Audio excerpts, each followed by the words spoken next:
हूं आपके साथ हेमंत कुमार, लोकतंत्र के मंदिर के ठीक सामने से। इस वक्त हम आपको बताएंगे देश की ऐतिहासिक वो घटना जिसका पूरे देश को इंतजार था और करीब 27 सालों से जिस बात का इंतजार था, जो बिल लटका हुआ था, उस पर आज फिर से चर्चा हो रही है। उम्मीद की जा रही है कि महिलाओं को, आधी आबादी को इस देश में बराबर का दर्जा मिल पाएगा, उनके अधिकार मिल पाएंगे, उनके हक मिल पाएंगे। 33% आरक्षण का यह बिल है जिसे लेकर के चर्चाएं तेज हैं। सूत्रों के हवाले से इस वक्त की सबसे बड़ी खबर हम आपको बता रहे हैं। इस बिल में SC ST की महिलाओं को लेकर के विशेष प्रावधान किए गए हैं और साथ ही साथ इसका जो मसौदा तैयार किया गया है वो अब सदन के पटल पर आने के बाद उस पर चर्चा होनी है। पूरे देश को इस बात का इंतजार है कि आज महिलाओं को लेकर के नए सदन में क्या फैसला होता है, नई संसद में क्या फैसला होता है। लोकतंत्र के मंदिर के सामने से ठीक हम आपको बता रहे हैं इस वक्त की सबसे बड़ी खबर जिसे देश जानना चाहता है। न्यूज 18 राजस्थान पर सबसे पहले, सबसे तेज, इस वक्त की सबसे बड़ी ऐतिहासिक घटना को लेकर के हम आपको जानकारी दे रहे हैं। आपको बता दें कि लगातार महिलाओं की भागीदारी को लेकर के राजनीतिक दलों की तरफ से अलग अलग तौर पर दावे किए जाते रहे हैं, लेकिन अब वो दिन आखिरकार आ गया है जब महिलाओं के अधिकारों को लेकर के संसद में, नए संसद में खासतौर पर जो बिल है वो रखा जा रहा है, जिसे लेकर के अब चर्चाएं तेज हो गई हैं। आखिरकार इस बिल में क्या है, आपको बता दें कि कानून मंत्री अर्जुन राम मेघवाल सदन में यह बिल पेश करेंगे। इस वक्त की सबसे बड़ी खबर है, तो बड़ी और अहम जानकारी है इस वक्त की, जब महिला अधिकारों को लेकर के मोदी कैबिनेट ने पहले इस बिल को मंजूरी दी इसे लेकर के। और आपको बता दें कि लगातार अब इस बात को लेकर के चर्चाएं तेज है कि आखिर इस बिल में क्या है, क्या चुनौतियां होंगी सरकार के सामने, किस तरीके से ये बिल पारित किया जाएगा, इसे लेकर के भी लगातार चर्चाएं हैं। सरकार की तरफ से अभी तक जो जानकारी सूत्रों के हवाले से निकल करके सामने आई है उसके मुताबिक हम आपको बता दें कि इस बिल में SC ST की महिलाओं को लेकर के विशेष प्रावधान है।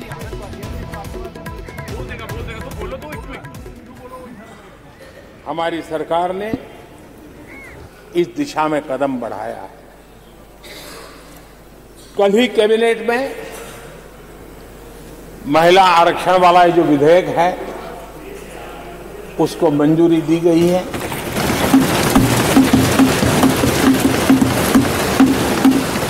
आज 19 सितंबर की ये तारीख इसीलिए इतिहास में अमरत्व को प्राप्त करने जा रहे हैं।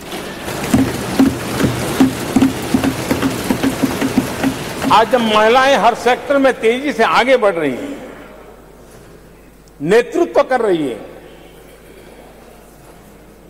तो बहुत आवश्यक है कि नीति निर्धारण में, पॉलिसी मेकिंग में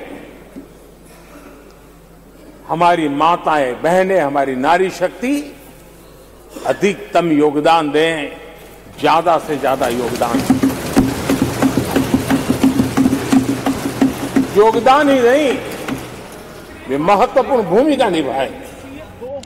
तो आज पुरानी संसद का आखिरी दिन और नए भवन, नए संसद का पहला दिन श्री गणेश आज हो चुका है। आपको बता दें कि यहां पर ठीक हमारे पीछे आप पुरानी संसद को देख रहे हैं, उससे हमारे लोकतंत्र का एक पायदान आगे बढ़ते हुए हमारी अपनी देश की बनाई हुई संसद में आज तमाम सांसदों ने गृह प्रवेश कर लिया है, या यूं कहें कि श्री गणेश कर दिया है। और इससे पहले प्रधानमंत्री नरेंद्र मोदी ने देश को संबोधित किया, संसद के तमाम सदस्यों को संबोधित किया और बताया कि किस तरीके से ये पल देश के लिए गौरवान्वित करने वाला पल है। आपको बता दें कि इससे पहले सेंट्रल हॉल, जो कि पुरानी संसद के सेंट्रल हॉल परिसर में भव्य आयोजन किया गया, फोटो सेशन हुआ और साथ ही साथ जो वरिष्ठ सांसद हैं उन्होंने संबोधित किया। प्रधानमंत्री नरेंद्र मोदी ने भी इस दौरान अपने संबोधन में कई महत्वपूर्ण बातें कही है और साथ ही साथ प्रधानमंत्री की तरफ से यह आगाज भी किया गया कि अब जो नया दौर है वो नए भारत का दौर है और यहाँ पर विकसित भारत का जो सपना है वो हम सब मिल करके कैसे साकार कर पाएंगे, ये दिशा और दशा तय करेगी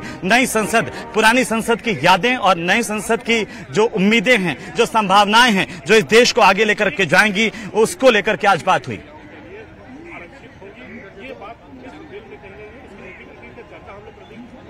इसे सिर्फ पुरानी पार्लियामेंट कहकर के छोड़ दें, ऐसा नहीं होना चाहिए।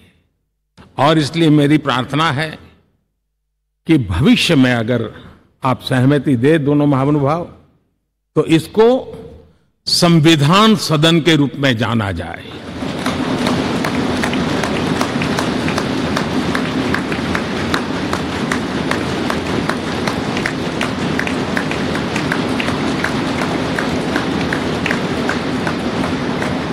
ताकि ये हमेशा हमारे रक्षा के लिए हमारी जीवन प्रेरणा बनी रहेगी। और जब संविधान सदन कहेंगे तब उन महापुरुषों का याद भी उसके साथ जुड़ जाएगी जो कभी संविधान सभा में यहां बैठा करते थे। आज भारत 5वीं अर्थव्यवस्था पर पहुंचा है, लेकिन पहले 3 में पहुंचने के संकल्प के साथ बढ़ रहा है।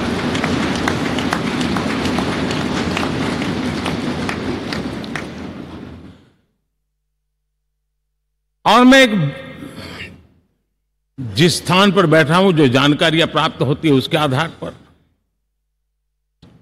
विश्व के गणमान्य लोगों से बातचीत करता हूं, उसके आधार पर मैं बड़े विश्वास से कह रहा हूं, हम में से कुछ लोगों की निराशा हो सकती है, लेकिन दुनिया आश्वस्त है कि भारत टॉप 3 में पहुंच के रहेगा।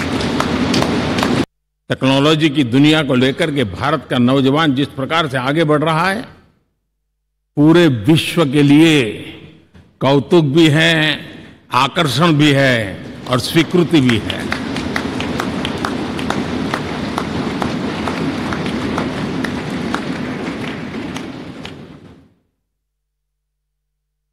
हम सब उस ऐसे कालखंड में हैं, मैं कहूंगा हम लोग एक भाग्यवान लोग हैं। ऐसी भाग्यवान समय में हमें कुछ दायित्व निभाने का अवसर आया है और हमारा सबसे बड़ा भाग्य है कि आज इंडियन एस्पिरेशंस उस ऊंचाई पर हैं जो शायद पिछले 1000 साल में नहीं रहे होंगे।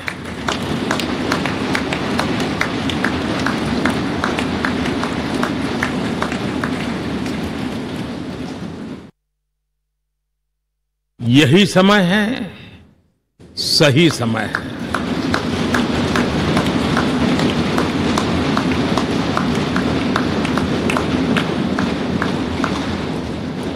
एक के बाद एक घटनाओं की तरफ हम नजर करेंगे।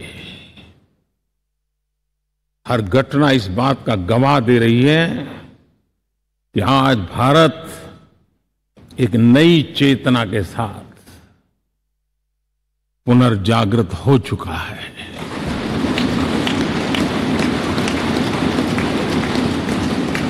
भारत नई ऊर्जा से भर चुका है और यही चेतना, यही ऊर्जा इस देश के कोटि कोटि जनों के सपनों को संकल्प में परिवर्तित कर सकती है और संकल्प को परिश्रम की पराकाष्ठा कर करके सिद्धि तक पहुंचा सकती है। ये हम देख सकते हैं।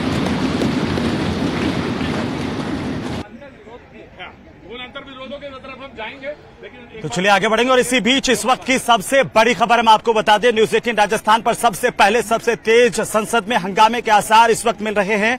आपको बता दें कि लोकसभा में नेता प्रतिपक्ष अधीर रंजन चौधरी जब बोल रहे थे, उसी दौरान जोरदार हंगामा सदन में हुआ है। और इसी बीच सबसे बड़ी खबर यह है कि महिला आरक्षण बिल जो है वो सदन में पेश किया जा चुका है, सदन के पटल पर रखा जा चुका है। लेकिन लगातार अब चर्चाएं हैं, आखिरकार इस बिल में क्या है, मसौदा क्या है, वो तमाम जो सांसद है उनके पास पहुंच चुका है। और इसी बीच खबर यह मिल रही है संसद के भीतर से कि इस वक्त लोकसभा में हंगामे के आसार हैं, भारी हंगामा हुआ है। अधीर रंजन चौधरी बात कर रहे थे, अपनी भाषण दे रहे थे, इस बिल पर बोल रहे थे, इसी दौरान हंगामा हुआ। इससे पहले कांग्रेस ने यह कहा है कि जो कांग्रेस पार्टी ये बिल सबसे पहले लेकर के आई थी, उन्होंने इसकी आधारशिला रखी थी और अब इसके बाद सदन में हंगामे की स्थितियां इस वक्त देखने को मिल रही है। करने की अनुमति दी जाए।